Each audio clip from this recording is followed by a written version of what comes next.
Olá, estamos aqui ao vivo para mais um bate-papo e hoje eu estou trazendo aqui uma convidada que eu estou muito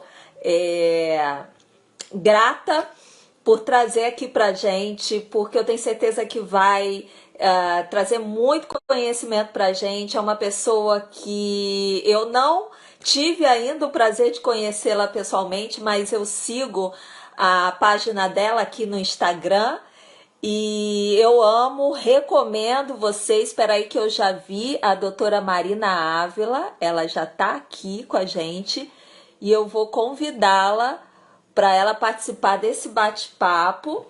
Opa, peraí. E a gente vai falar hoje sobre como, o que a gente pode fazer para manter as nossas mamas saudáveis. E ela também vai tirar as dúvidas sobre as nossas peitolas.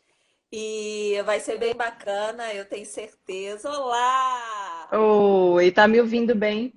Tô te ouvindo bem. Você tá me ouvindo bem? Que bom, boa noite. Tô sim. Obrigada pela apresentação. Eu estava te escutando aqui.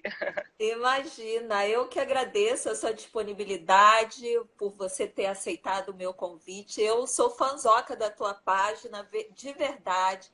As pessoas que eu chamo para bater papo aqui são pessoas que se eu não conheço pessoalmente, são pessoas que de alguma forma eu sinto que tem uma sintonia com o trabalho que eu faço, tem a mesma visão, e eu adoro porque você fala de assuntos às vezes densos e com leveza, que é o que eu tento, o que eu fiz quando eu estava em tratamento e o que eu tento fazer até hoje, né? Porque dá pra gente seguir com humor, com leveza. De vez em quando eu dou boas risadas aí na sua página.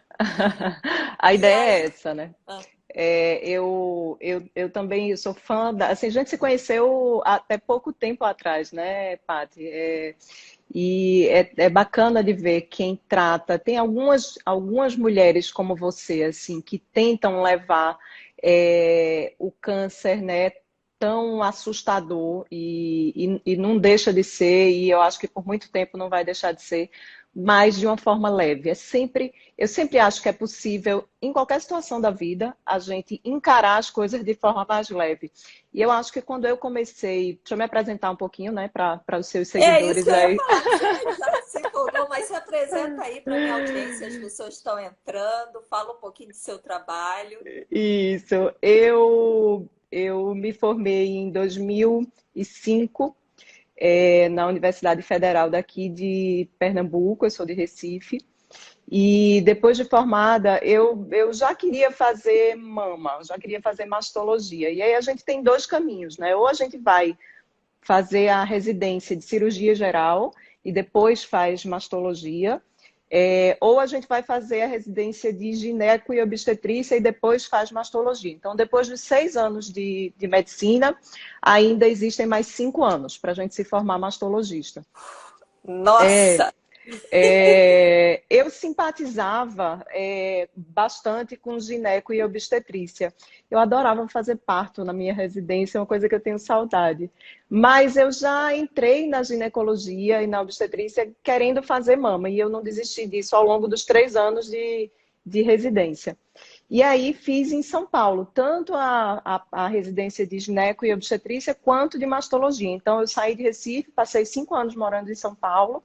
Eu fiz na Escola Paulista, de Medicina, depois fiz no Pérola Byton. São dois centros enormes, né? No final tratava de muitas nordestinas, porque as pessoas acabam indo para São Paulo por ser um centro de referência. E aí também tinha em mente de que eu ia voltar para Recife para trabalhar aqui, né? Para trazer o que eu tinha aprendido. E foi assim que eu fiz. Voltei para Recife em 2011, no comecinho de 2011, e desde então só faço mastologia. Eu ainda fiz um pouco de obstetrícia lá em São Paulo, mas desde que eu voltei, realmente só me dediquei à mama. E aí a rede social veio depois de muito tempo, né, disso daí. O Instagram, ou enfim, qualquer outra rede, surgiu para mim muito na intenção de tentar ajudar mais mulheres, assim, como é que eu podia falar o que eu falava no consultório para mais gente, né? Assim, como é que eu ia conseguir atingir mais gente. E eu comecei a falar, algumas colegas minhas falam assim, que você fala muito simples, é fácil falar. Não foi, não, no começo foi muito difícil. Você talvez tenha experimentado isso, assim, você pegar o telefone e falar para quem você não está vendo, né? Assim, nem sempre é fácil. Mas eu tinha muito a ideia de que eu ia falar para uma paciente que tinha ido no meu consultório. Então foi assim que eu comecei a explicar. E eu tento sempre tentei explicar de uma forma simples. Então, meu intuito era descomplicar a mastologia. Eu não posso falar dos termos médicos. Mediquês, que a O gente não entende Medicaid, nada, é gente. A isso. gente fica apoiando. Exato. Então, assim, a minha intenção não era falar como eu dou uma aula num congresso, né, para outros colegas.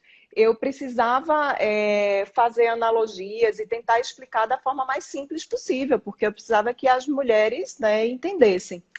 E foi assim que eu fiz algumas analogias e comecei a fazer uma rede social mais leve, eu acho, né? Assim, e aí tô por aqui.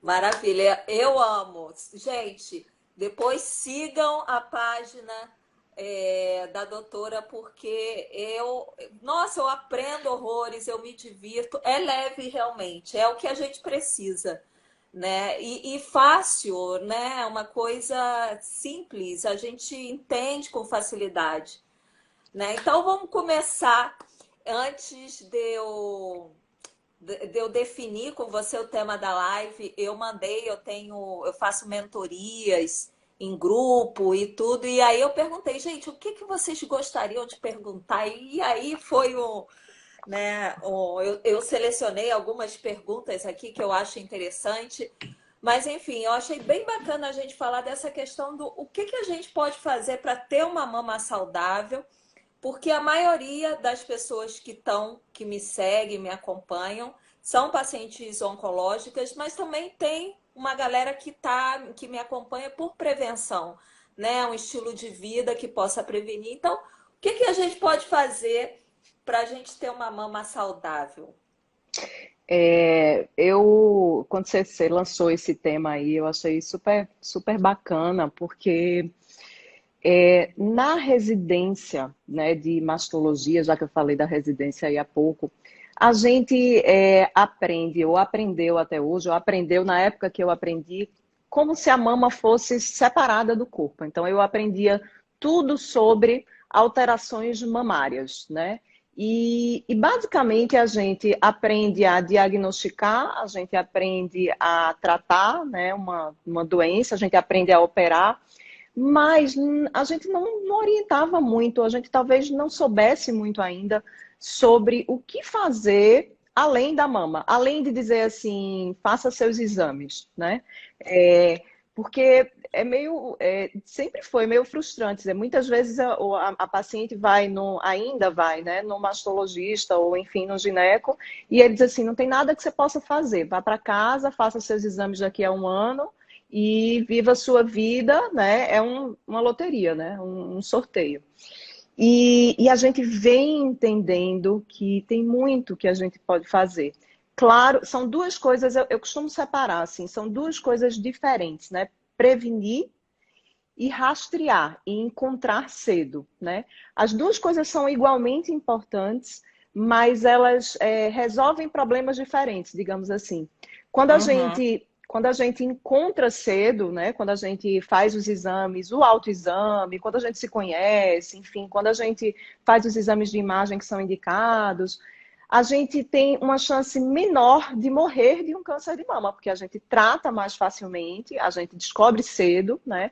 E a gente Uhum. cada vez mais trata de forma mais simples, digamos assim. Uhum. Mas a gente, na verdade, não quer ter o câncer, né? A gente quer passar por essa vida sem ter tido um diagnóstico como você teve, como várias outras mulheres tiveram. E a verdade é que a incidência só aumenta, né? A gente só vê mais e mais mulheres e mais E cada casos vez mais jovens. e cada vez mais jovens. Então, prevenir, para mim, não é detectar precocemente. Prevenir, para mim, é Eu encontrar. quase morro do coração com essas Ah, campanhas de Outubro Rosa, que, né? Ai, se previna. previna-se contra o É, câncer, é, mamografia, é, né, que a gente sabe que é fundamental. E é. aí, depois, mais para frente, você pode falar um pouquinho, né? A gente vai falar sobre essa questão do rastreio. Mas como as pessoas confundem e acreditam que prevenir é fazer mamografia todo ano? Pois é. E aí, assim, a gente vem entendendo, e eu acho assim, muito interessante de ver que cada vez mais nos congressos de mastologia, e é importante de você saber isso, existe um tempo cada vez maior dedicado ao estilo de vida. Então, eu estava falando um pouquinho sobre o que fazer, né, que não tem a ver com encontrar cedo, mas o que fazer para diminuir as chances da gente ter um câncer. E isso está muito relacionado ao estilo de vida, e a gente vem entendendo isso cada dia mais, cada estudo que sai. E é lindo, porque eu não tenho como atender mais uma paciente e não falar sobre isso, não falar sobre o estilo de vida, e não falar sobre a alimentação, e não falar sobre a atividade física. Isso muito do que você fala aqui, que eu sei, que eu sigo também. É, e aí, algumas pacientes, viu, Paty, eu já escutei algumas pessoas dizerem assim: ah, mas minha amiga sempre foi super saudável e teve um câncer. Ela fazia tudo isso, doutora, que você está falando aí, e ela teve um câncer. E, infelizmente, não é uma garantia que a gente não vai ter câncer nenhum, né? Eu costumo comparar, assim, fatores de risco, né? Com uma direção, um carro. Você está indo num carro, dirigindo, se você está sóbria, se você está sem o seu celular, se você está prestando atenção ali na direção, você tem menos chances de bater o carro do que quem está andando, digitando, mandando mensagem, andando alcoolizado, andando na contramão. Imagine você está fazendo tudo isso ao mesmo tempo, as suas chances vão aumentando. Assim os fatores de risco, né, relacionados ao estilo de vida. Mesmo quando você está fazendo tudo certo, ainda assim, você pode sofrer um acidente de carro. Não é a garantia de que você não vai Uhum. sofrer, né? Então, a gente diminui as chances, e hoje a gente entende que a gente diminui em 40%. Então, aproximadamente um terço dos tumores de mama poderiam ser evitados se a gente Perfeito. se cuidasse, né? Cuidasse do nosso corpo, da nossa casa, né? Eu achei, amei essa analogia, é por aí mesmo. Eu me lembro que quando eu fui diagnosticada, eu não tinha casos na família, eu não sabia nada de câncer, né?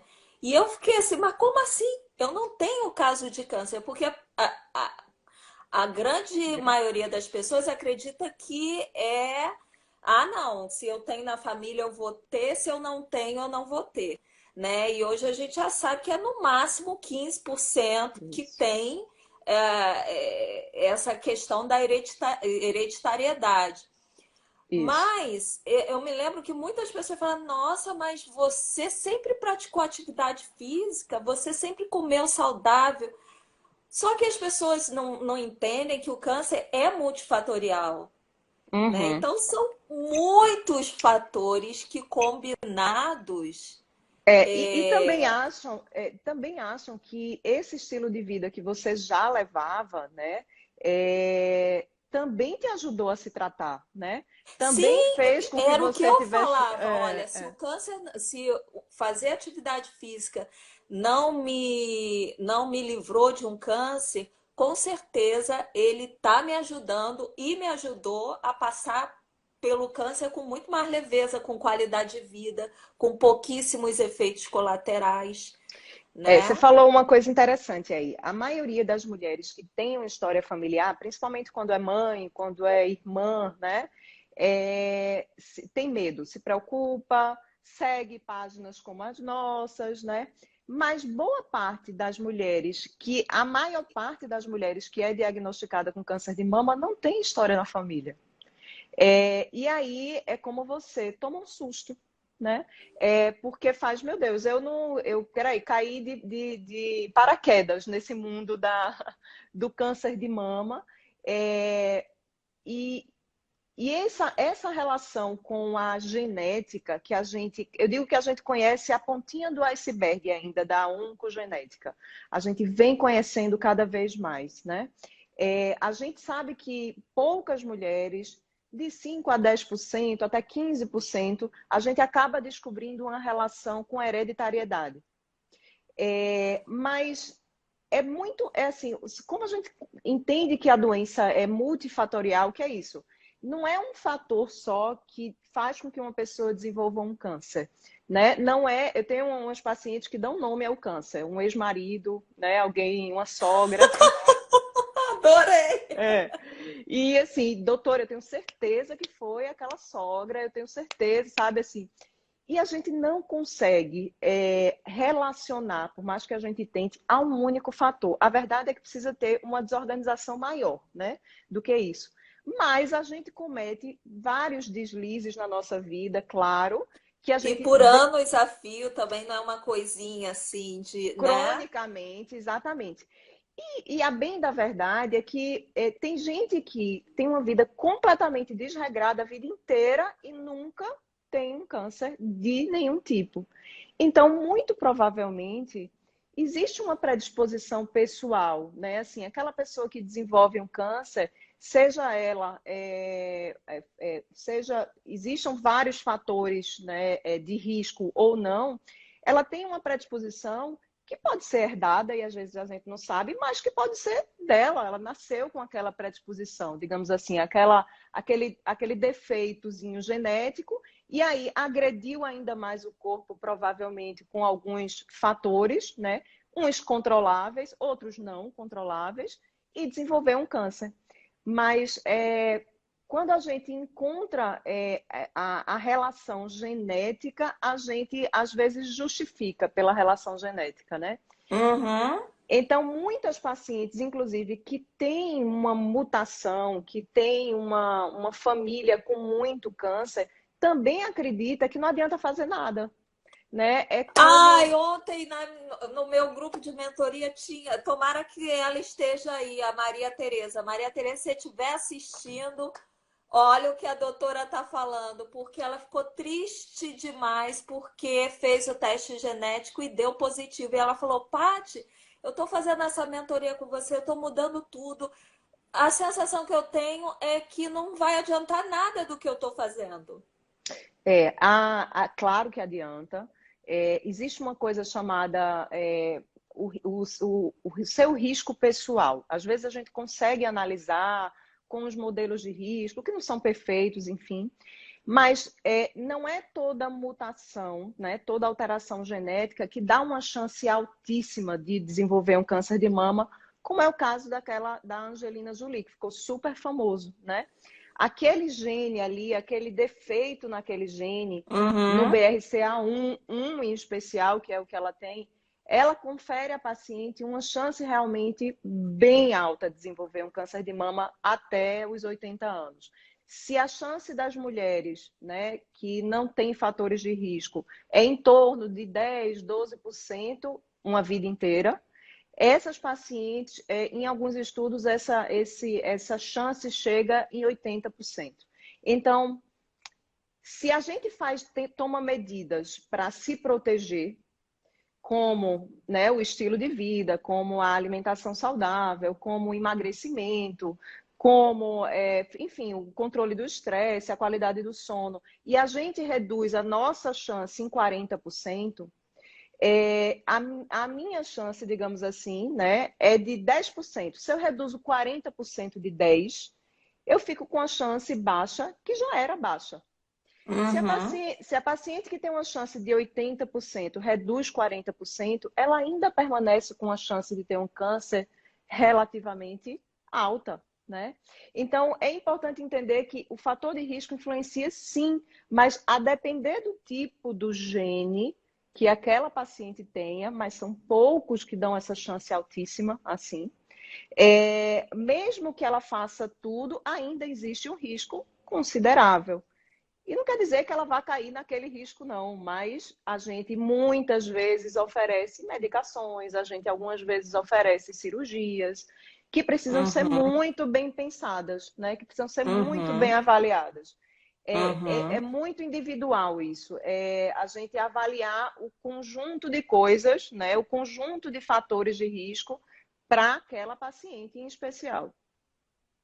Perfeito. Eu gosto de fazer uma analogia de que quando você tem. Eu fiz na época o mapeamento genético e não deu nada, então logo comigo foi estilo de vida realmente.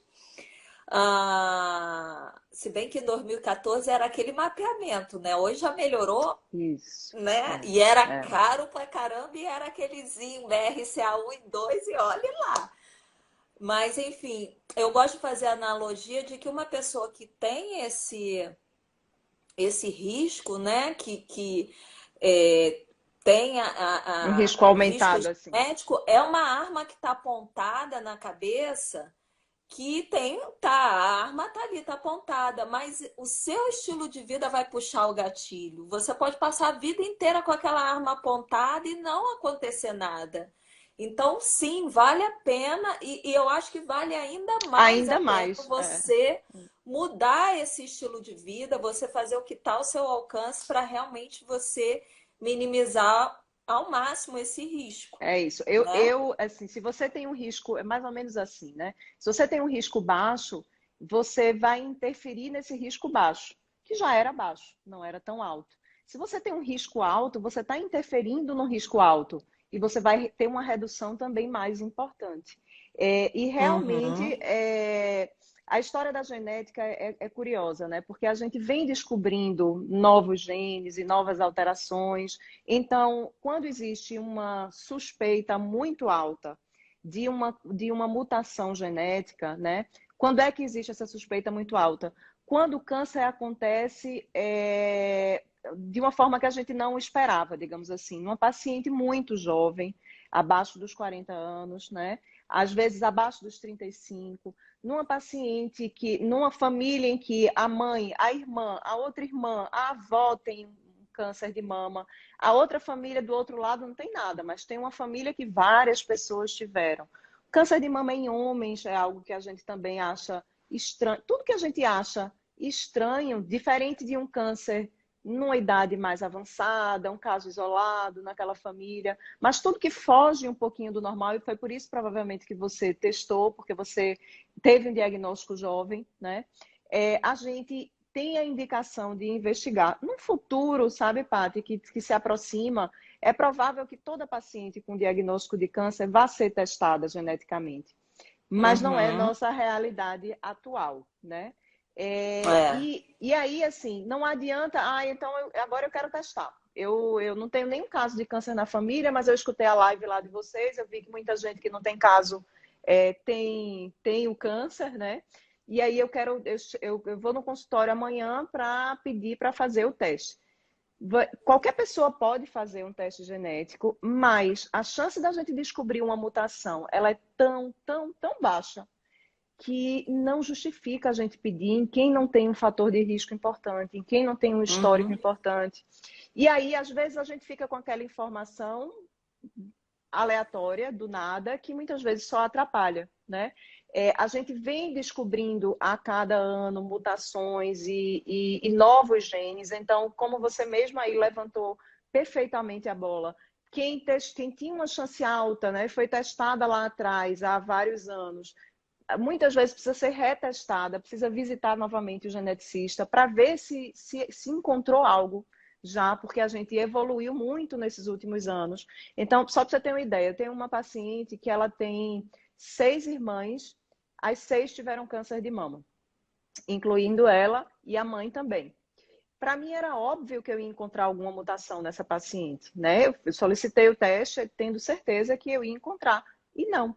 Dentro dos genes que foram investigados, que a gente conhece atualmente, a gente não encontrou nada nessa família. Isso quer dizer que não existe nada nessa família? É muito improvável que não exista, né? Porque a história é muito forte, a história é muito Uhum, pesada, né? É muito mais provável que a gente não saiba ainda o que essa família tem. E aí, se a uhum, gente não sabe ainda, a gente vai acompanhar aquela família, vai testar, enfim, mais na frente. uhum.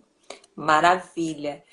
Bom, então você falou pra gente ter a mama saudável, na verdade a gente tem que ter o corpo saudável, se Hum, eu entendi bem, porque a gente não é só a mama, né? Então, Isso. atividade física, a alimentação, como eu amo ouvir isso de um médico, porque volta e meia eu escuto, ah, Paty, mas meu médico falou que eu posso comer de tudo. É, Então, enfim, eu só falo que se obesidade é fator de risco, né, não faz sentido você poder comer de tudo. Se o câncer é uma doença crônico-degenerativa, assim como o diabetes, um hipertenso, se uma pessoa que é diabética, ela não pode comer de tudo, um hipertenso não pode comer de tudo, que sentido faz um paciente oncológico poder comer de tudo? Tem alguma coisa aí que não está encaixando bem, né? Mas enfim. isso.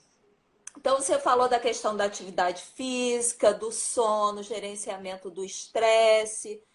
É, tá, e muitas vezes a gente pode fazer tudo isso e ainda assim aparecer alguma coisinha. E aí eu quero te perguntar, né? Primeira coisa, tem tipos de mamas diferentes? Porque eu vi um post seu que eu amei, eu ri horrores falando da mama densa com aquele ursinho panda. E eu, era o meu caso, né? Eu, quando eu descobri, eu senti um nódulo tomando banho, eu achava que era um nódulo até então. Procurei uma mastologista e ela falava que não era nada, eu tinha mama densa. Não, sua mama é densa. E faz mamografia, e faz aquilo, não é nada, é mama densa. E não, ela só acompanhou, não fez biópsia. Então a minha pergunta para você, tem tipos de mama? Tem tipo de mama. Só que essa densidade mamária, que muita gente já escutou isso como você, a sua mama é densa. E muitas vezes, assim, a paciente é super jovem, né? E escuta, a sua mama é densa.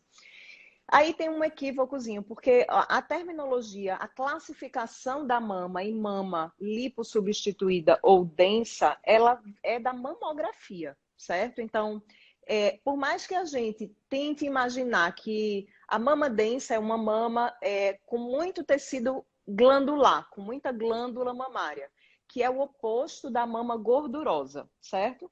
A gente, normalmente, a gente precisa da glândula mamária para amamentar, né, na juventude, né, na mulher a adulta jovem, e a mama da gente tem muito tecido glandular. Quando a gente vai envelhecendo, vai acontecendo um processo de lipossubstituição. O que é isso? A mama, a glândula vai atrofiando e vai sendo substituída por gordura. Isso normalmente acontece no processo de envelhecimento. Então, a paciente jovem, quase 100% delas vão ter a mama densa, se elas fizessem uma mamografia para a gente enxergar. O problema é que a maioria das pessoas traz esse termo para palpação, por exemplo. Ah, eu estou palpando aqui, eu estou vendo que a sua mama é densa, porque a mama é durinha. Né? Se a mama é flácida, a mama não é densa, a mama é... Não, e muitas vezes uma mama flácida é uma mama na mamografia densa, que é uma mama que a gente tem mais dificuldade de encontrar nódulos, porque tem mais tecido glandular. Ela é uma mama branca na mamografia. O nódulo, quando aparece na mamografia, ele aparece branco. Branco, no branco, não realça, a gente não enxerga muito bem aquela alteração na mamografia.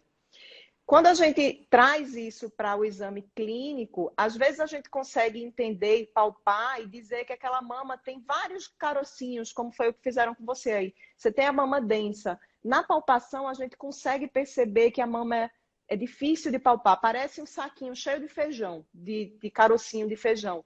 O que normalmente atrapalha muito a paciente para se examinar, porque ela acha que tudo aquilo é nódulo, né? E aí se assusta com aquela palpação.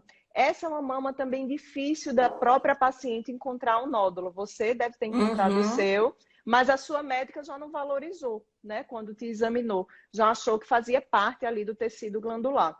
Então a gente Uhum. assume que aquela mama difícil de palpar é uma mama densa, mas na verdade essa definição ela acontece depois que a gente faz a primeira mamografia. É na mamografia que eu Uhum. enxergo isso, se a mama é densa ou se a mama não é densa. No exame de ultrassom a gente até consegue supor a densidade da mama, porque o parênquima mamário é lá, a gente consegue enxergar no ultrassom que é heterogêneo, é outro termo, né?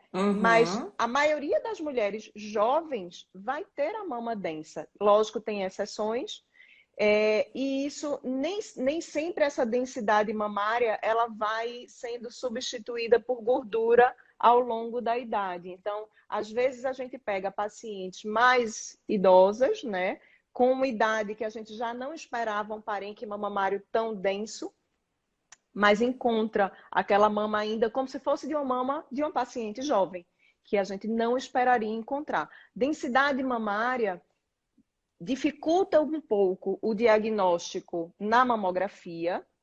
E o No meu seguinte, caso, atrasou em um ano. pois é, e isso é real, né? Assim, porque se você tem uma mama densa e você só faz a mamografia, por exemplo, a gente tem uma chance razoável de deixar passar nódulos. Então, pacientes que têm uma mama muito densa, já em idade de mamografia, elas precisam associar a mamografia ao ultrassom, porque a gente consegue diagnosticar assim. Às vezes, a gente precisa, inclusive, incluir ressonância em pacientes com mamas extremamente densas. Mas isso é uma coisa muito individualizada. Realmente, isso precisa ser bem criterioso, porque o exame de ressonância não é um exame que a gente costuma fazer de rastreio, né, para todas as mulheres.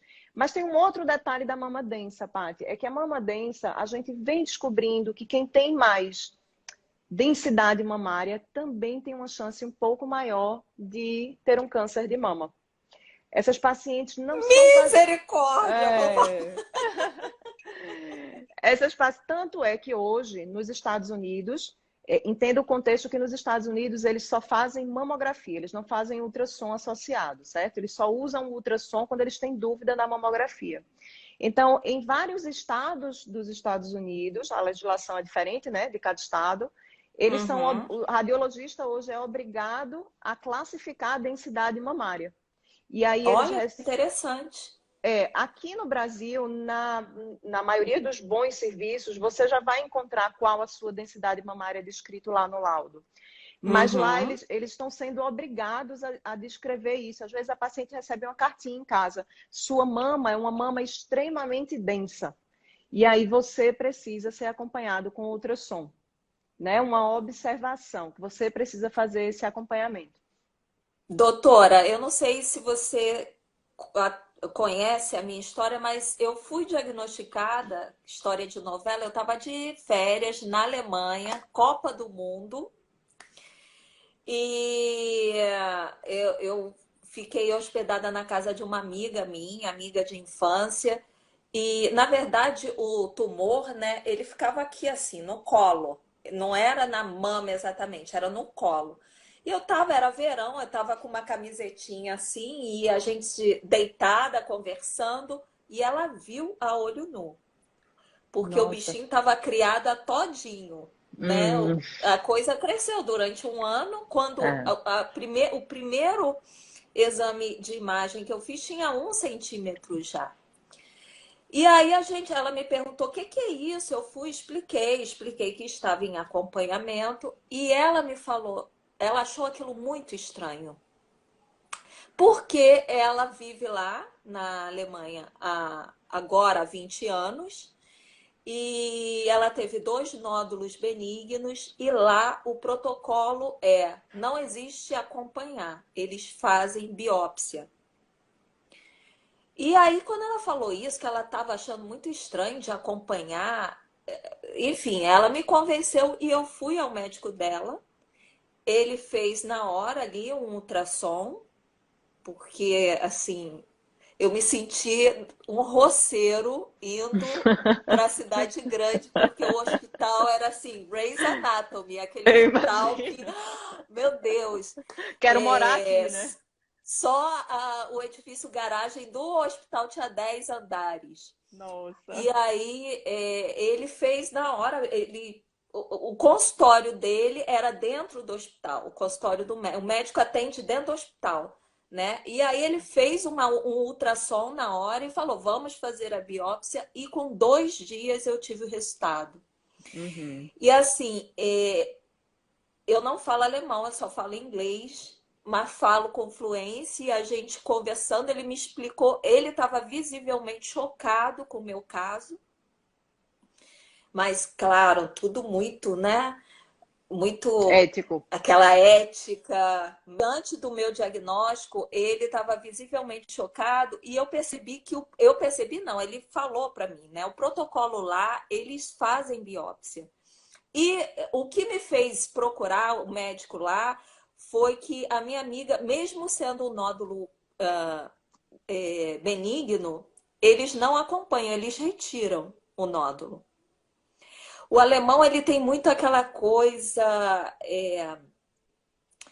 da funcionalidade, da praticidade, eles não têm muito aquele apego, aquela coisa pela estética. Então, se ela teve nódulo, ela teve 2 e eles retiraram os 2, não fica, eles não querem correr risco. E quando ele me perguntou, porque eu acho que ainda mais as pessoas não conhecem, né? Brasil e tal, deve achar que aqui eu morava numa selva, que não tinha médico. Eu não sei o que o médico achou, mas ele ficou me perguntando se eu fazia acompanhamento, por que que eu não tirei, o que que eu já tinha feito, e eu expliquei. E ele me falou uma coisa que me marcou demais, que ele falou o seguinte: olha, aqui na Alemanha a gente encontra é, quando a gente encontra um câncer, normalmente ele tem milímetros. Você já tem um tumor de 4 centímetros. E aí depois até eu decidi por fazer a cirurgia lá. E depois, na verdade, eu descobri que eram 4 centímetros palpáveis, mas eram 8 centímetros. Então o câncer estava localmente avançado, estava enorme e fazendo acompanhamento. Então, a minha pergunta para você é: em que momento? Porque ele falou, por que você não fez biópsia? Eu nem sabia. E a minha, depois eu descobri que o último exame que eu fiz deu BIRADS 3 e estava Uhum. escrito prosseguir investigação. Aí, o que a médica colocou como prosseguir investigação seria eu fazer uma ressonância 6 meses depois, Hum. né? Se eu hoje soubesse, se eu soubesse naquela época que eu sei o que significa o BIRADS, a classificação, eu teria pedido, não, eu quero biópsia, né? Uhum. E foi o que ele colocou para mim. Então, hoje eu entendo por que um câncer que é tão tratável, que é um dos mais curáveis, mata tanta mulher no Brasil.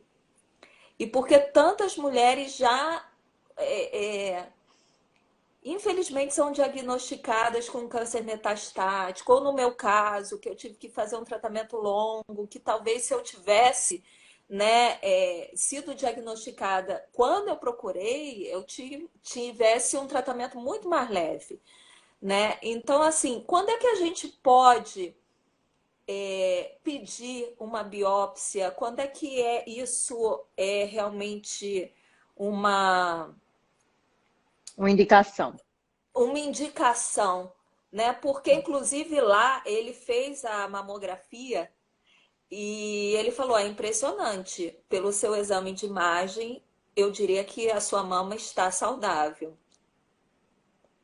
É, é difícil a gente, é difícil eu opinar, né? Assim, principalmente sabendo de alguns detalhes só da sua história, de saber o que realmente aconteceu aí.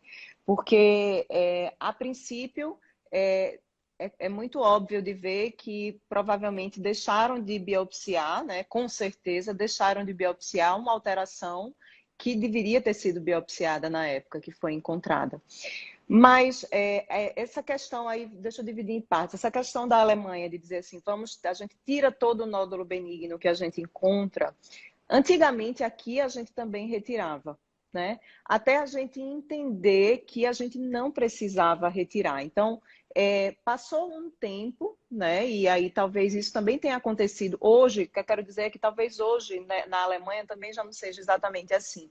Mas passou Entende? uns, É, porque, gente, a gente está falando 2014 e para é, câncer, isso é uma muda muito, é eternidade, uma porque eternidade. muda o tempo inteiro. Graças a Deus, a medicina está cada vez mais avançada. Isso é Isso. verdade. Então, por exemplo, a mãe retirou um nódulo de mama quando eu ainda estava na faculdade, que hoje eu não retiraria na mama dela, entendeu? Uhum. Então, assim, Nódulo pode virar câncer? o nódulo benigno, o fibroadenoma, que é o nódulo mais comum benigno, ele não se transforma em câncer. Ele já, ou ele tem uma identidade, ou ele é o fibroadenoma, ou ele não era um fibroadenoma, como se pensou que fosse. O que provavelmente aconteceu com você é que você era jovem, a pessoa que fez o teu exame deu uma categoria de benignidade, de um nódulo que a gente realmente pode acompanhar ou pode biopsiar. Não está errado biopsiar uma categoria 3. Essa história do BIRADS, eu tenho um post lá para quem quiser ir lá olhar e escrever. O BIRADS é uma conversa do radiologista com o médico assistente da paciente, né? O gineco ou o masto, preferencialmente. E é uma nota que avalia as chances daquela imagem que foi vista na mama ser um câncer, né? Uhum. A categoria 3, quando eu recebo um exame com categoria 3, eu entendo que o radiologista está me dizendo assim, ó, eu não acho que é um câncer, eu acho que é um nódulo benigno.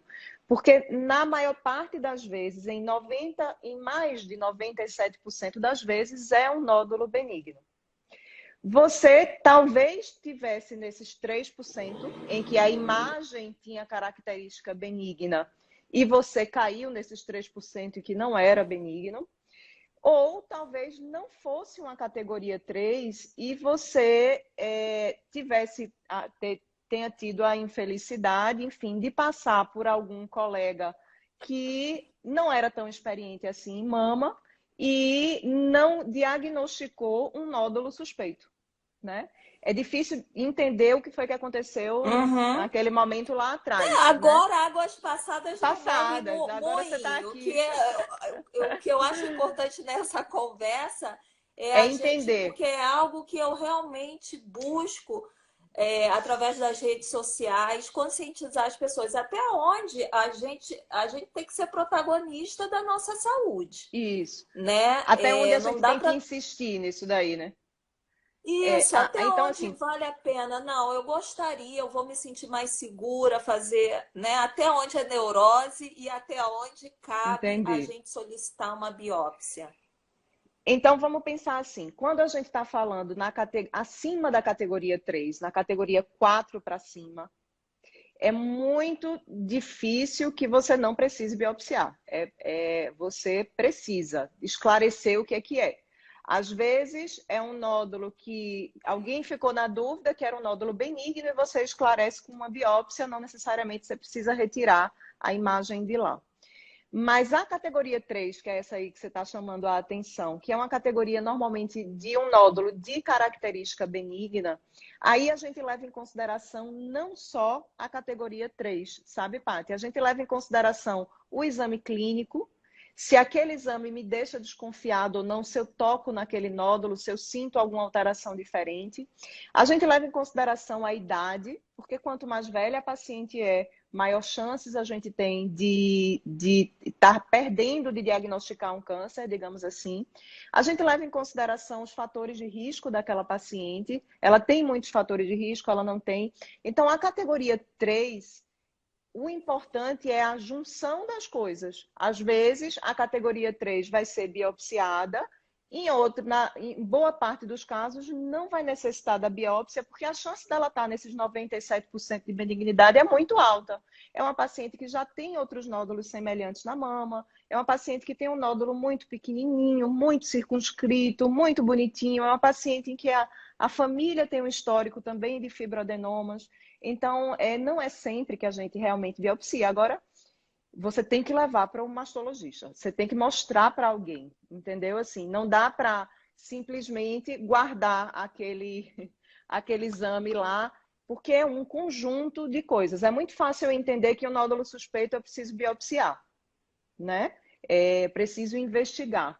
Quando a gente diz assim no laudo, quando o radiologista diz prosseguir a investigação, normalmente ele está querendo se referir a uma biópsia. Quando ele diz sugira o controle, ele está sugerindo normalmente que esse controle seja feito em 6 meses, mas quando ele sugere prosseguir a investigação, ele não está sugerindo que se faça algo lá na frente, ele está sugerindo que se continue a investigar nesse momento. Mas às vezes o radiologista pensa de uma forma e o mastologista tem uma outra opinião. Ó, eu queria Uhum. investigar. E nisso, a opinião da paciente é extremamente importante. Você falou assim, mas a paciente pode solicitar a punção? Na minha opinião, sim. Às vezes eu solicito uma biópsia na paciente porque eu quero que ela durma. Porque eu entendo que aquela paciente não vai dormir, né? Então, existem pacientes, principalmente as pacientes que têm um histórico perto, às vezes não é a mãe ou a irmã, às vezes é a amiga que teve um câncer de mama e ela vive isso muito, né? E aí, não adianta eu dizer para essa paciente, olha, eu estou tranquila com aquilo dali, volta daqui a 6 meses, porque ela não vai dormir os 6 meses. Então, o desejo da paciente, claro, também é levado em consideração. Uhum. Me fala uma coisa que eu estou vendo aqui, passando um monte de Várias comentário perguntas. com relação quando a gente começa a encontrar algum tipo de anomalia nas mamas. Cisto, calcificações. A gente falou um pouquinho, né, do nódulo benigno. Qual é a diferença? Existe risco disso se tornar um câncer? E qual a diferença entre essas anomalias? Uma das dúvidas maiores é dos cistos e dos nódulos, né? Quando a gente faz exames de mama, a gente normalmente identifica 3 alterações, ou pode identificar 3 alterações. Uma que basicamente só é vista na mamografia, que são as microcalcificações. As microcalcificações podem ser o achado mais inicial de um câncer. Por isso que a mamografia tem esse papel tão importante, né? Porque a gente não consegue ver microcalcificação normalmente no ultrassom. Só que também aparecem muitas calcificações benignas na mamografia. Então, tem gente que escutou a palavra calcificação e já se desespera porque está lá escrito calcificação na mamografia. Mas, em geral, quando a calcificação precisa ser investigada, ela ganha essa categoria 4 aí, ou 5, enfim, e está lá escrito, são calcificações suspeitas, diferente de calcificações benignas, certo? Na mamografia, a gente também consegue identificar nódulos. Só que a gente não consegue saber se aquilo dali é um nódulo realmente sólido ou se é líquido, se é um cisto. Cisto é sempre líquido. Nódulo é sólido, certo? Uhum. Na mamografia vai vir sempre escrito nódulo, mesmo que seja uma bolinha com água, porque eu não consigo saber se é uma bolinha com água ou se é um nódulo na mamografia. Então, mesmo que seja um cisto, isso só vai ser esclarecido no ultrassom. Vai vir assim, nódulos na mama, na mamografia, complementar com o exame ultrassonográfico, digamos assim. E às vezes a gente entende que aquilo no ultrassom, que aquilo dali não era sólido, era bolinha com água, cisto. Cisto simples é sempre benigno, é uma condição benigna da mama. E aí a gente não investiga, a gente não se preocupa, podem ter muitos, podem ter poucos. Antigamente, a gente dizia que uma paciente que tinha muitos cistos tinha displasia mamária, a gente nem usa muito mais esse termo. E a gente normalmente só vai lá esvaziar esse cisto quando a paciente está desconfortável, quando está doendo. Porque é um cisto grandinho, tem gente que sofre com isso, viu? Que tem vários cistos. É uma paciente que a gente normalmente precisa investigar a alimentação, o sobrepeso, o que é que precisa. Tem alguma coisa que está desorganizada no corpo para a paciente ter muitos cistos mamários, sabe? Mas aí a gente vai lá e às vezes esvazia para aliviar. É diferente do nódulo. É o nódulo que a gente olha para a carinha dele e a gente vai num caminho assim, eu acho que é benigno, eu acho que é maligno. E a verdade é que assim, a gente só para de investigar um nódulo, ou só deixa ele na mama quando a gente tem muita certeza da benignidade, sabe, Paty? A sua história é um caso atípico, né? Assim, a gente não pode tirar a sua história, digamos assim, como o que acontece geralmente, né? De passar e deixar o negócio lá, diagnosticar mais tardiamente, né? A realidade brasileira é muito triste, porque das pacientes que têm idade para fazer rastreio de câncer de mama, a gente só consegue que 20%, 25% façam exames. Né? Assim, é muito pouco. Então, realmente, 2/3 dos tumores de mama no Brasil são diagnosticados tardiamente. É a realidade do nosso país, infelizmente, né? As pacientes que têm acesso a um serviço diferenciado, a uma biópsia rápida, isso que você falou aí que aconteceu com você, é o que eu consigo fazer no meu consultório hoje. Eu consigo examinar a paciente, eu consigo fazer o exame nela no mesmo dia, eu consigo biopsiar no mesmo dia, no dia seguinte eu consigo ter o resultado da biópsia, mas isso é uma enorme exceção no país da gente, né? Então, uma live como essa aqui, a sua página, enfim, é extremamente importante, né? Porque é uma informação que pode chegar a mais gente, né? Assim, estejam atentos, né? Prestem atenção, o que é que precisa ser investigado, o que é que não precisa, né? Como é que a gente pode se ajudar, né? Falei muito. Maravilha. Com relação a esses exames de rastreio, mamografia, gente, olha, eu vou confessar, eu faço mamografia, mas toda vez que eu faço, Odeia. eu penso no criador daquele aparelho que esmigalha meus peitos. E eu falo, eu tenho certeza que foi um homem É um e foi homem, é. alemão que criou isso, porque essas máquinas todas são alemãs. Eu tenho certeza, porque se fosse mulher, ia fazer uma conchinha, ia fazer um negócio pra gente botar dentro, não ia ser para esmigalhar, né? Isso Mas a gente enfim, precisa é o mal resolver ainda. necessário. Hã? A gente ainda precisa resolver esse exame, né? É um Poxa acerto de vida, eu vou contas ficar com o feliz homem da que vida quando inventou. fizerem uma mamografia que não seja uma prensa. Podia ser igual é a da ressonância, né? Que a gente só coloca assim. Mas enfim. Podiam arrumar um exame semelhante para rastrear câncer de testículo, né? Devia ser Não, mas eu penso nisso, parecido. ai, eu queria. Eu penso nisso. Eu queria que esse criador tivesse, que ele visse o que a gente sofre, mas enfim. Uma das perguntas que me fizeram é com relação à pessoa que fez uma mastectomia já, né, radical e colocou ali as próteses de silicone. No meu caso, precisa fazer mastectomia ou pode ser só a ultrassonografia? Mamografia, né? Eu acho que você quis falar. Depende, viu? Perdão. Depende, Paty. Existe uma mastectomia, não sei se foi o teu caso ou não, até acho que não, mas que poupa pele e mamilo, né? Isso, foi meu Aquela caso. foi que Dessa que fez a pergunta também, porque também eu conheço, é minha é aluna. a sua aluna. Então, esse tipo de cirurgia, a decisão de fazer esses exames depois leva muito em consideração se existe um parênquima mamário residual, porque pode existir. A gente não consegue raspar 100% do tecido glandular, certo? Ali naquela cirurgia. Na verdade, em qualquer mastectomia. Na mastectomia que preserva pele e mamilo, porque a gente precisa deixar viva a pele e o mamilo, a gente, às vezes, tem uma diferença entre algumas pacientes e outras e fica um pouco mais de glândula mamária. Tem médico que considera que esse tecido glandular ali remanescente, né, o que restou desse tecido glandular, precisa de um exame de imagem como a mamografia ainda.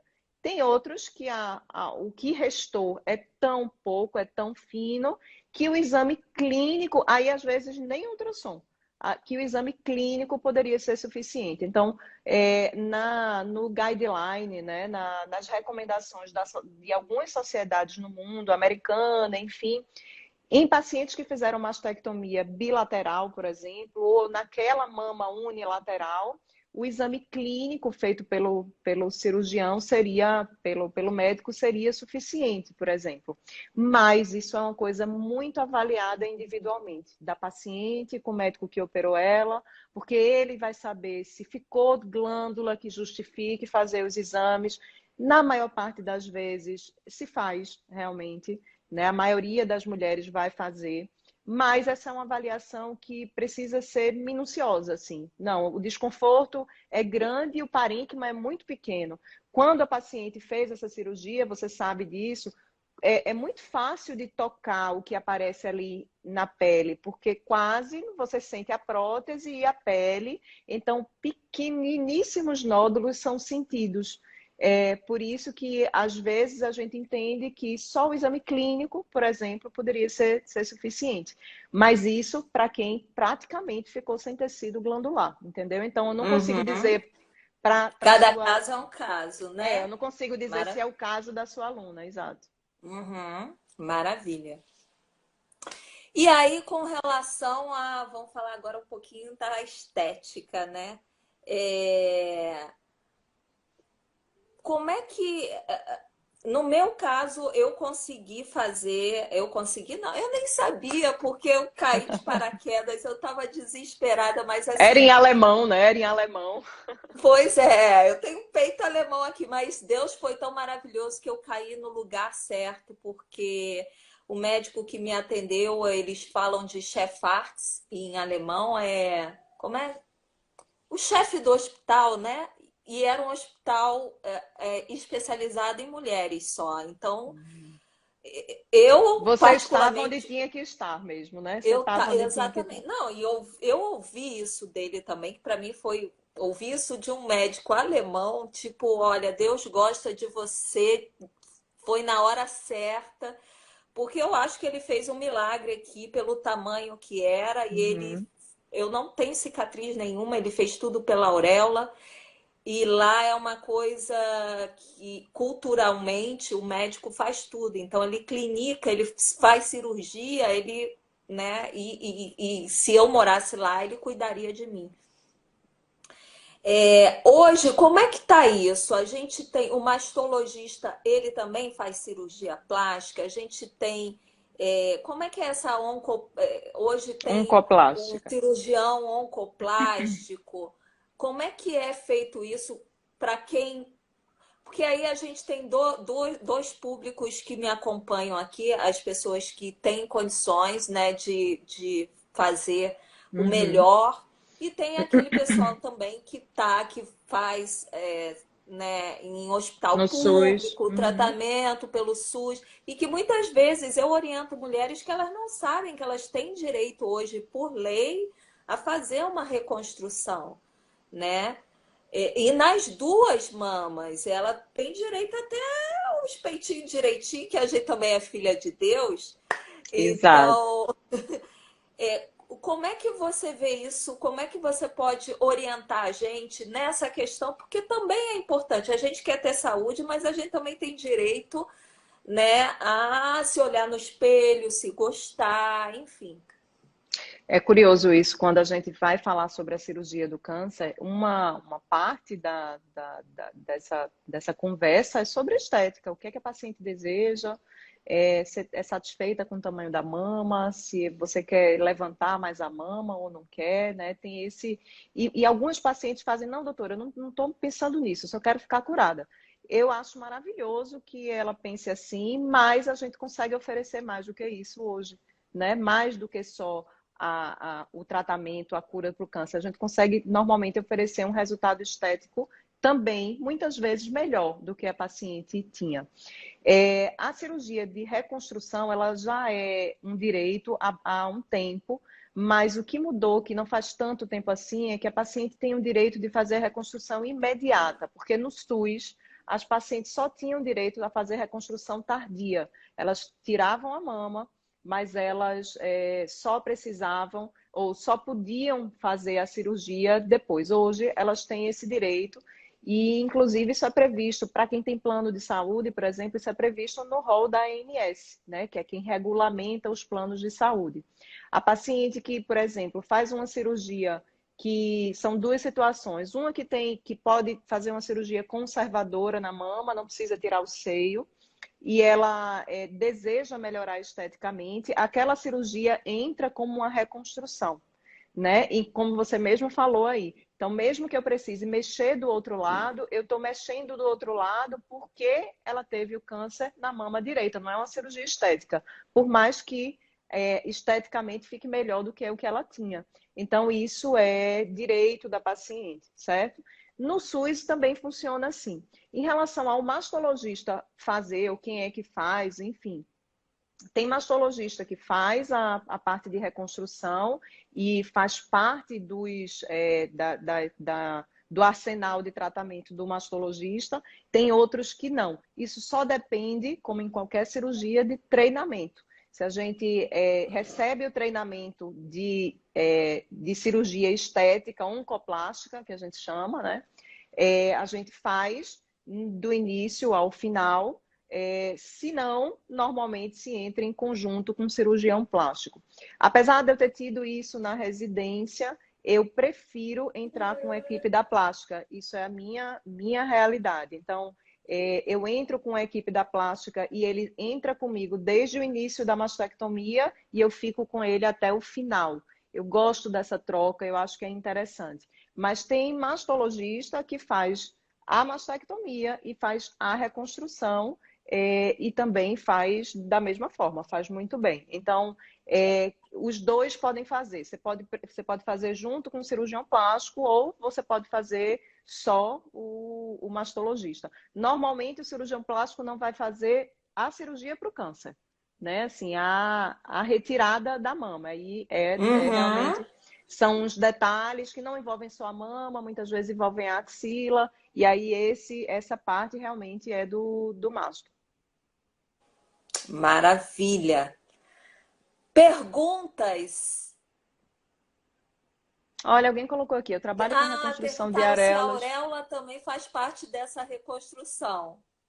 É, a reconstrução da auréola, ela é uma das últimas etapas da cirurgia de mama com a areola, né? Quando é preciso tirar. E precisa a mama cicatrizar primeiro, para depois a gente fazer a técnica da areola, né? E aí são duas coisas. Às vezes a gente precisa fazer e usar. Existem várias técnicas descritas para fazer o mamilo mesmo, que a gente chama a papila, né? O que é elevadozinho. E, em geral, se utiliza uma técnica com tatuagem que tem muita gente fazendo muito bem, né? Uma coisa tridimensional, fica sensacional. Mas isso é quando já existe uma etapa de cicatrização. Uma coisa interessante de falar aqui é que assim, a reconstrução, ela muitas vezes é em mais de uma etapa. A gente consegue, mesmo que ela seja imediata, né, que a paciente saia, deixe a pele e o mamilo e saia dali com uma nova mama, muitas vezes é preciso um refinamento, né, porque a gente está tentando imitar a natureza. Então, às vezes, a gente faz aquela cirurgia, mas eventualmente precisa enxertar um pouquinho de gordura, corrigir uma cicatriz, corrigir um volume, trocar uma prótese, enfim. Então, às vezes existe mais de uma cirurgia. E aí eu costumo dizer assim que faz parte do tratamento e que a parte de reconstrução só termina quando a paciente está satisfeita. Pode ser que demore muito tempo, pode ser que ela não queira resolver aquilo ali agora e resolva depois, mas na hora que ela quiser resolver, né, faz parte do tratamento terminar. E só se encerra quando a paciente diz assim, gostei, agora eu tô satisfeita. Tô feliz. Tô feliz, exato. Maravilha. Olha, deixa eu ver se tem alguma gente. Se tiver pergunta, coloque agora ou cale-se para sempre. Aí a A gente já Shirley está passou, perguntando quanto tempo fica dolorido depois da cirurgia. Operei em novembro de 2019 e ainda sou dolorida, parte da costela irradiando para a mama. Shirley, essa pergunta eu posso te responder. Eu tenho uma notícia não tão boa para você. Eu fiz a minha cirurgia em 2014 e ainda é doído. Agora, e essa questão, tem muita gente que reclama, fala comigo, ai, Paty, mas está dormente. Gente, eu tenho que tomar cuidado na praia, senão eu pago peitinho, porque perdi a sensibilidade. Não, eu não tenho aquela. Lógico, se alguém pegar, eu vou sentir, mas eu digo de aquela coisa mais sutil, eu não tenho essa sensibilidade. Agora, com a pandemia, eu parei de fazer atividade física, eu retornei agora. Eu nadava, eu fazia pilates, eu parei com tudo, fechou, eu fazia musculação, enfim. Parei e agora eu estou fazendo remo justamente para trabalhar o braço, porque eu fiz esvaziamento axilar e a escápula, porque eu sinto cãibra se eu não fizer nada. Então, fica sensível. E É, a gente tem aquela ilusão de que se você não fizer nada, vai ficar pior, né? a gente, é como eu falei, a gente tenta imitar a natureza, né? Mas a gente mexe, né? Não tem como. É, é uma sequela, como em qualquer outra parte do corpo, né? Assim, às vezes as pessoas ficam com mais incômodo, principalmente quando tem radioterapia associada. Às vezes a gente acha que a dor está muito relacionada só à cirurgia, mas tem a radioterapia que pode ser, né, causar dor, que fique lá mais tempo. E aí você falou uma coisa muito certa, assim, esse protagonismo de dizer assim, eu preciso fazer alguma coisa, porque não adianta eu ficar só esperando um remédio que cesse minha dor ou algo que o médico faça que cesse minha dor. E aí entra muito a fisioterapia, o exercício, a atividade física, às vezes a acupuntura, enfim. Mas algumas pacientes não fica exatamente igual, né, ao que era a sua mama anteriormente, né? A sensibilidade ela é perdida porque para retirar o seio a gente corta nervinhos ali que dão a sensibilidade da mama, né? Muitas pacientes sentem a mama mais fria porque tem a prótese, não tem a glândula mamária, né? São uns detalhes que é como você falou, assim, a realidade é que a gente não consegue ser perfeito como Deus, de entregar exatamente o que existia ali, né? Mas quando a gente se empenha e a gente tem a ajuda do médico, do profissional, da fisioterapeuta, às vezes do psicólogo, para que a gente entenda que a gente vai ter um corpo um pouquinho diferente, mas que ele ainda assim é muito bom,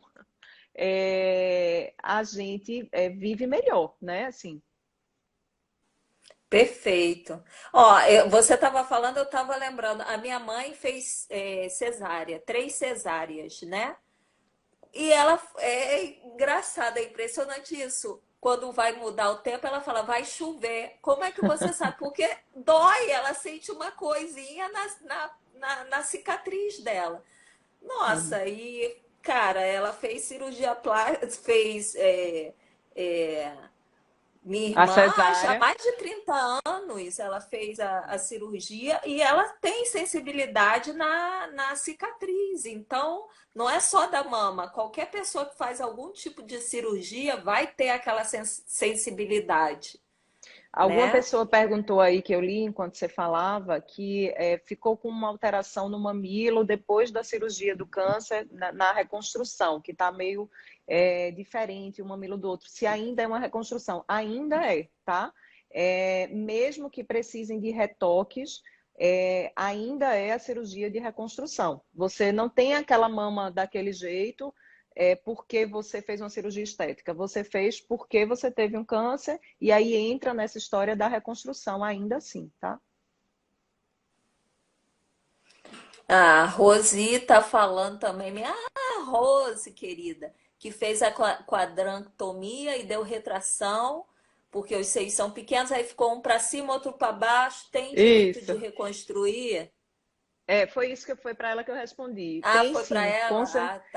Ah, tá. essas alterações ou esses refinamentos depois, eles são reconstrução. Não importa o tempo que faça. Eu operei um câncer e eu fiquei com alteração no mamilo. Eu operei um câncer há 10 anos atrás, mas eu fiquei com essa alteração no mamilo. Ainda é uma cirurgia de reconstrução, tá? Doutora, onde é o seu consultório? Eu fico em Recife, meu consultório, modéstia à parte, é lindo, eu amo, é um lugar que eu me sinto muito bem trabalhando. Graças a Deus eu tenho uma equipe hoje que me ajuda muito nesse sentido. A gente tem nutricionista, tem educador físico, meu marido faz a parte de ortomolecular, então a gente consegue ter esse olhar mais integrativo, né, Ai, para meu Deus, por que você paciente. não é do Rio? Ah, tem muitas pessoas muito boas aí também. Tem gente boa no Brasil inteiro, né? A gente às Tem, vezes verdade. e isso é uma coisa interessante, assim, como médica é importante de dizer. Você precisa se sentir bem com o teu médico, né? Assim, confortável. Se você não está se sentindo, você ainda não encontrou o seu. Você precisa encontrar o seu.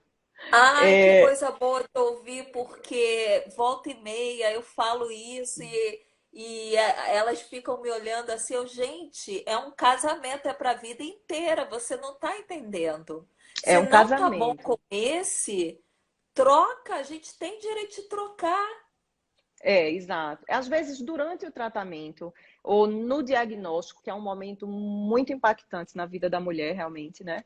É uma cirurgia, é um tratamento difícil. Então, em algumas situações, a paciente quer escutar mais de uma opinião.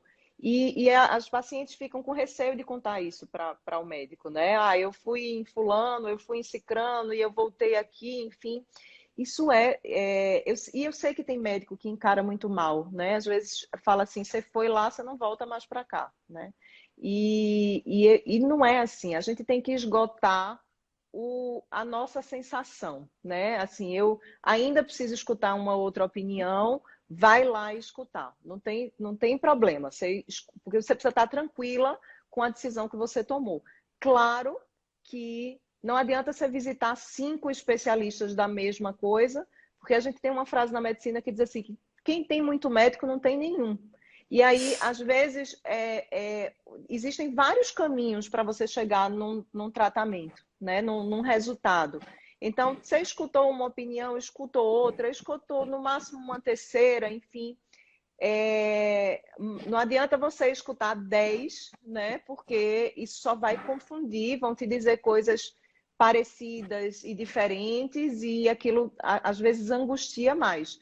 Mas não é para se acomodar, digamos assim, se você não Uhum. sentiu empatia. A empatia é parte fundamental no tratamento, né? Eu também não Com certeza. consigo tratar alguém Se que os que médicos desconfia. soubessem o quanto a palavra deles tem poder no psicológico e no emocional dos pacientes, eu acho que, nossa, eu acho que tem que ter uma cadeia dessa dentro das universidades, porque faz muita diferença. Às vezes, tem pessoas que me procuram arrasadas pela forma como o médico abordou, colocou a É. situação delas. E aí, o que é triste é que tem gente que acredita, que simplesmente toma aquilo como verdade absoluta, né? E isso vai fazer toda a É. diferença.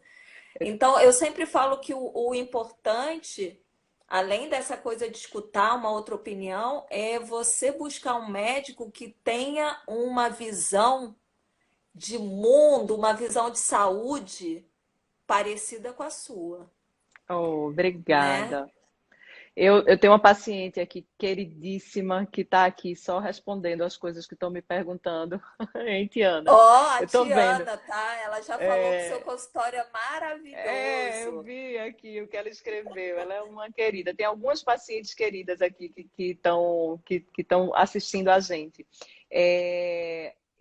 Ela escreveu, ela respondeu a pergunta de uma paciente aqui, eu acho que a paciente perguntou em relação ao convênio. Hoje eu não atendo mais convênios, eu atendo particular, eu sei que foi uma pergunta que fizeram. Foi uma decisão muito difícil na minha vida, porque eu já atendi bastante, mas eu cheguei, eu amo fazer o que eu faço e eu pensei a largar seriamente, assim, a mastologia, a medicina, porque chegou um momento de vida que dentro da mastologia, eu não conseguia mais atender os pacientes como eu queria atender. E as consultas estavam ficando para 6 meses de marcação, de distância. E eu não conseguia negar um encaixe, por exemplo, de uma paciente que estava apreensiva, que ia passar o fim de semana pensando que tinha câncer, enfim.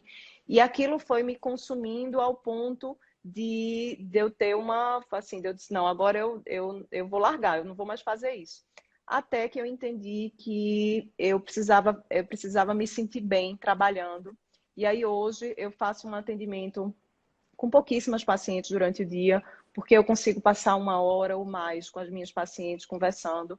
E dentro desse contexto, infelizmente, eu não consegui manter o atendimento de convênio. Mas uma coisa que as pacientes muitas vezes não sabem é que, mesmo o médico que você escolhe particular, a parte da cirurgia, o hospital, muitas vezes o anestesista, ele é coberto pelo plano, né? Os exames que você solicita, todos eles o plano cobre. Alguns pacientes que têm seguro recebem reembolso da parte dos honorários cirúrgicos, enfim.